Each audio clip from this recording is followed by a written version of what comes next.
ETF index mutual funds నేర్చుకుని stock మార్కెట్లో రాణించాలనుకుంటున్నారా? వెంటనే ఈ నెంబర్కి కాల్ చేయండి. నమస్కారం. మనం రకరకాల పంచతంత్ర కథలు చెప్పుకుంటున్నాం కదా.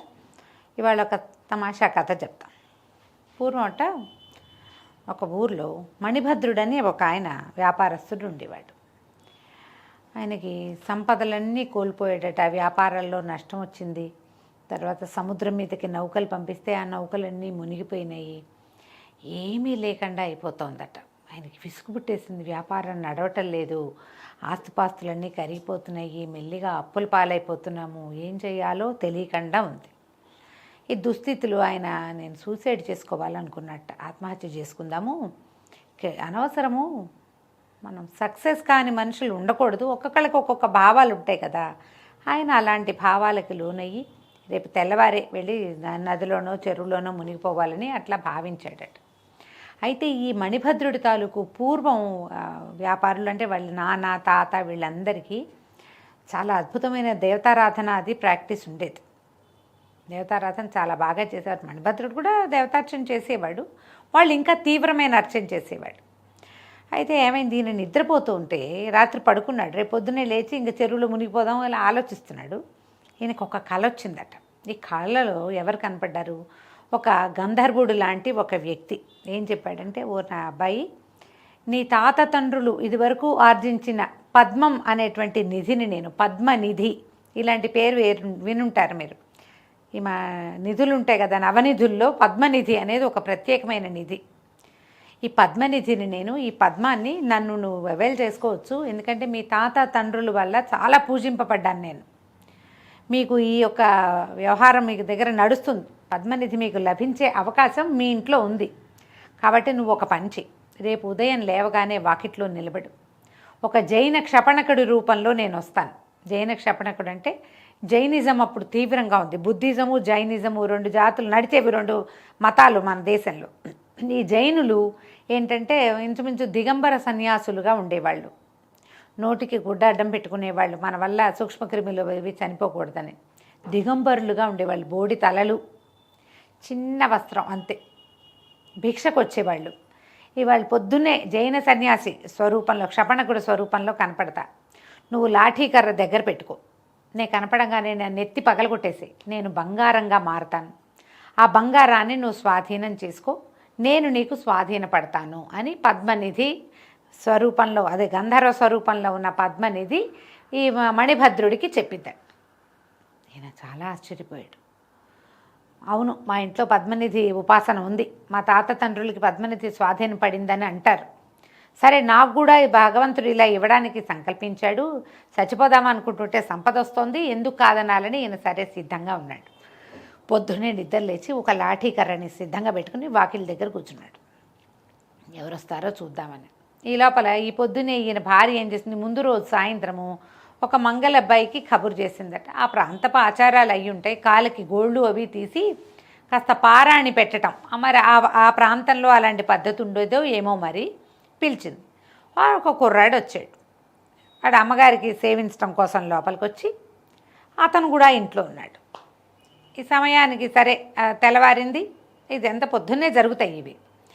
తెల్లారాక ఈయన లాఠీ పుచ్చుకుని వాకిట్లో కూర్చుంటే జైన క్షపణకుడు వచ్చాడు. దిశమొల, ఒక చిన్న గోచి మాత్రం ఉంది, శరీరం అంతా బట్టలు లేవు, బోడిగుండు, నోటికి ఒక వస్త్రం అడ్డం కట్టుకున్నాడు. ఆయన ఎప్పుడైతే వచ్చాడో ఈ మణిభద్రుడు ఏం చేశాడు, పక్కన పెట్టిన లాఠీ కర్రబెట్టి పడేల్మని ఆయన నెత్తి మీద కొట్టాడు. ఆయన నెత్తి మీద కొట్టేశారు కదా, తల పగిలిన నెత్తురు రావాల్సింది పోయి ఆ తల పగిలిన జైన క్షపణకుడు ఒక బంగారు విగ్రహంగా మారిపోయాడట. ఈయన భగవంతుడికి వేవేల నమస్కారాలు కృతజ్ఞతలు సమర్పించుకుని గబగబా ఈ బంగారు విగ్రహంగా మారిన క్షపణకుడిని లోపలికి తెచ్చుకున్నాడు. సరిగ్గా మూల నిలబడి ఉన్నటువంటి కుర్రవాడు క్షురకుడు మొత్తం చూసేసాడు. చూసేయంగానే ఈయన హడిలిపోయి, అమ్మ బాబు ఇది ఎవరికైనా చెప్తాడో ఏమిటోనని, ఒరే కుర్రాడా నువ్వు ఉండరా అని ఆయన లోపలి పిలిచి వాడికి 2 జతల కొత్త బట్టలు ఇచ్చి అక్కడి నుంచి ఓ 100 రూపాయలు 50 రూపాయలు నా విలువ చేసే బంగారు నాణ్యం ఒకటి చేతిలో పెట్టి, నువ్వు చూసింది ఎవరికి చెప్పకురా నాయన, నువ్వే మా ఇంటి క్షురకుడుగా ఉంటావు ఎల్లప్పటికీను, ఈ విషయం మాత్రం నువ్వు చెప్పకూడదు అంటే సరేనన్నాడు కుర్రాడు. 2 కొత్త బట్టలు ఇచ్చారు కదా, బంగారం కూడా ఇచ్చారు ఆయను, ఏవో తిండి పదార్థాలు అవి కూడా ఇచ్చారు, అవన్నీ మోసుకుని ఇంటికి పోయాడు. కానీ వాడి మనసులో అదే ఉంది. ఈ మణిభద్రుడు ఏం చేశాడు, ఈ బంగారు విగ్రహంగా మారిన క్షపణకుణ్ణి 2-3 ముక్కలుగా పగలగొట్టి వాళ్ళ ఇంట్లోనే ఒక పక్కన పాతి పెట్టుకున్నాడు. కొంత బంగారాన్ని వ్యాపారంలో పెట్టేసుకున్నాడు. 2వ రోజు కల్లా బంగారం చిన్న చిన్న ముక్కలుగా విడగొట్టబడింది. అదంతా అమ్మకాలం అయ్యేసరికల్లా బోలెడంత డబ్బు వచ్చింది. మళ్ళీ వ్యాపారానికి కొత్త పెట్టుబడి వచ్చింది. ఈయన వ్యవహారం ఈ దారిని ఈయన నడిచిపోతోంది. అయితే ఈ కుర్రాడు చూశాడు, ఒక క్షపణకుడు వాకిట్లోకి రావడం, ఈ ఇంట్లో ఉన్న మణిభద్ర వ్యాపారస్తుడు మూలనున్న లాఠీని తీసి పడేయమని ఆయన తలకాయ పగలగొట్టేయటం. తలకాయ పగలగొట్టిన మరుక్షణం నెత్తురు వాకిలంతా చిందాల్సింది పోయి తల పగలగొట్టబడినటువంటి జైన క్షపణకుడు బంగారు విగ్రహంగా మారిపోవటం. ఈ కిటికీతో చాలా బాగుంది, మనం కూడా ఎవడో ఒకటి తలకాయ పగలగొట్టేస్తే చక్కగా బంగారం వచ్చేస్తుంది, ఈ పని చేయాలనుకున్నాడు. ఇప్పుడు ఈ జైన క్షపణకుడిని ఎట్టా సంపాదించడం బాగా ఆలోచించాడు. ఈ క్షపణకులు ప్రతిరోజు దిగంబర సన్యాసులు భిక్షకు వస్తారు, ఏదో ఒక వీధిలోకి వస్తారు, వాళ్ళకి తల ఇంత లభిస్తే చాలు వెళ్ళిపోతారు. ఈ మన క్షురక కుర్రవాడు ఉన్నటువంటి ఇల్లు ఎక్కడో సందులో ఉంది. వాళ్ళ ఇంటికి ఏ క్షపణకులు రారు, ఎవరు అడుక్కునేవాళ్ళు అక్కడికి వచ్చేవాళ్ళు లేరు. భిక్షకు వచ్చే సన్యాసులు వాళ్ళు కూడా రారు. క్షపణకుడు అంటే సన్యాసి ఆయన. అందుకని ఇతను ఏం చేశాడు, ఇట్లా కాదు మనమే జైన మఠానికి వెళ్దామని పోయి జైనుల మఠానికి పోయి అక్కడ ఆయన ఎవరో అద్భుతమైన ఒక వ్యక్తి ఒక ఆయన ఉన్నారు, జైనుల తాలూకు గురువుగారు. ఆయన దగ్గరికి వెళ్ళి నమస్కారం చేసుకుని, బాబు నేను చాలా కష్టాల్లో ఉన్నానండి, ఎవరికైనా భిక్షిస్తే నా కష్టాలు తీరుతాయని చాలా గట్టిగా నమ్ముతున్నాను, మీ శరణు వచ్చాను, మీ క్షపణకుల్ని కొంతమందిని మా ఇంటికి భిక్షకు పంపించాను, ఒకరిని కాదుట కొంతమందినే పంపండి, నేను భిక్షిస్తానని అన్నాడు. అనేసరికల్లా ఆయన అన్నాడు, పెద్ద మనిషి, ఓ నాయన బ్రాహ్మణలాగా మేము భోజనానికి దానికి రామురా, మా కొట్టి భిక్షే చాలు,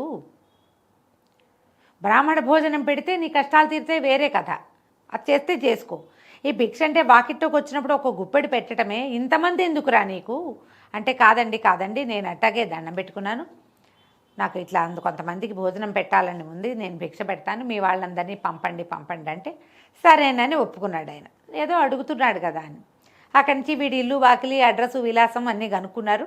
తర్వాత ఈ కొంతమంది భిక్షకులకి చెప్పాడు, మీరు రేపు వెళ్ళినప్పుడు ఈ క్షురక కుర్రవాడి ఇంటి వైపుకి వెళ్ళండి, అతను భిక్ష పెట్టాలని ఏదో మొక్కుకున్నానని వచ్చి అడిగాడు, పాపం ఇంత దూరాన పనికి మాలకుండా వచ్చాడు, వెళ్ళండి అన్నాడు. సరే క్షపణకులందరూ ఒక 11 మందో 14 మందో ఇతని ఇంటి వైపుకి వెళ్ళడానికి పూనుకున్నారు. ఒక్కొక్క క్షపణకుడు కుర్రాడు ఏం చేశాడు, ఓహో వీళ్ళంతా వస్తారని వెనకాల నుంచి వెళ్ళేందుకు దారి ఉంది వాళ్ళ ఇంట్లో, వాకిలి తలుపు ఒకటి, వెనకాల పెరటి తలుపు ఒకటి, పెరటి తలుపు మూసేశాడు, ఏ పక్క నుంచి వెళ్ళే అవకాశం లేకుండా చేశాడు. లోపలికి వచ్చినవాడు లోపల సఫా అయిపోవాల్సిందే తప్ప బయటికి వెళ్ళడానికి వీల్లేదు. సరే ఈ క్షపణకులు ఒక్కొక్కళ్ళు లోపలికి వస్తున్నారు, రావటం ఏంటి వీడు తలకాయ పగలగొట్టేస్తున్నాడు, ఒకళ్ళిద్దరు కొట్టిన దెబ్బ కొట్టినట్టు పడిపోయారు, పరలోకం గతః అయిపోయారు.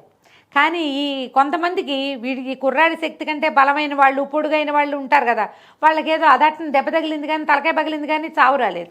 వాళ్ళందరూ కేకలు పెట్టుకుంటూ బయటికి పరిగెత్తుకొచ్చారు. కొంతమంది బయటికి పరిగెత్తి వచ్చేస్తున్నారు, కొంతమంది పడిపోతున్నారు, కొంతమంది స్పృహ తప్పిపోతున్నారు. వాళ్ళ దుంపదగా ఎంతమందిని కొట్టినా ఎవ్వరూ బంగారపు విగ్రహాలు ఎవరు. కుర్రాడు ఊరుకోవటం లేదు, ఎందుకంటే మణిభద్రుడి గారి వాకిట్లో చూస్తేనే ఒక దెబ్బ కొట్టేసరికి బంగారం అయిపోయింది. వీళ్ళేమిటో నెత్తుళ్ళు కక్కుకుంటున్నారు, వీడు కాకపోతే ఇంకోడైనా అవుతాడేమోనని చేతికి అందిన వాళ్ళు చేతికి అందినట్టు కొట్టేస్తున్నాడు వాడు. కొంతమంది నెత్తురు కారుకుంటూ బయటికి వాడిని పడదోసేసి పరిగెత్తుకొచ్చేశారు. 3-4 బయటకు వచ్చేసారు, కొంతమంది పడిపోయారు, కొంతమంది స్పృహ తప్పున్నారు.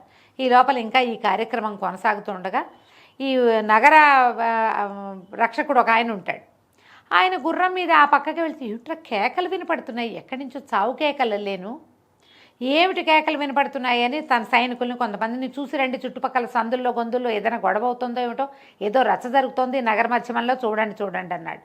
ఒక 5-6 అటు ఇటు పోయారు. ఈ లోపల ఒకళ్ళిద్దరికి సైనికులకి నెత్తురు ఓడుకుంటూ వస్తున్న జైన క్షపణకులు కనపడ్డారు. బోడిగుళ్ళు ఇంచుమించుగా దిశమొలలు నెత్తురు కారుకుంటూ కేకలు పెట్టుకుంటూ వస్తుండేసరికి వాళ్ళని ఆపెడిగారు. ఏమిటంటే ఒక క్షురక కుర్రవాడు భిక్షకు పిలిచాడు, వాడేమిటో తలకాయ పగలు కొట్టాడు, ఎందుకు కొట్టాడో తెలీదు, మేము పారిపోయించాం, కొంతమంది అక్కడ పడిపోయినారు అనగానే అందరూ వీళ్ళు బాకాలు ఊదుకున్నారు. సైనికులందరూ ఇక్కడ ఏదో జరుగుతుంది గలాట అని అందరూ మోకొమ్మడిగా క్షురకుల ఏళ్ల మీద పడ్డారు. లోపలికి వెళ్ళేసరికల్లా ఏముంది, ఈ కుర్రాడు చూస్తున్నాడు, ఎవరైనా బంగారంగా మారతారేమని ప్రతి వాళ్ళని పరిశీలిస్తున్నాడు. బంగారం లేదు, వెలిగారం లేదు, ఇల్లు వాకిలి అంతా నెత్తురుమయం, కేకలు, అరుపులు, ఏడుపులు, భీతావహంగా ఉంది లోపలంతా.